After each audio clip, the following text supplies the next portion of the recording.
UPC ekola gavumenti okulaba nti yadde private sector erinye mu secondary education omutindo n'ebikozesebwa mu secondary education nayo gubeerayo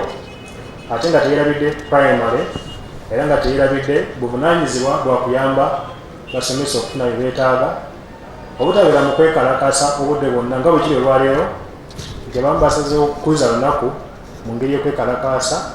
abazadde abamu beemulugunya nti abaana bwe bamala okubawa ebyokukola tebakyagoberera kukola corrections okukebera abaana bibabeera bagudde babagolole omwana agende mu maaso ng'ekyamulema kiteredde akiyize atuleka omuteekamu ekipya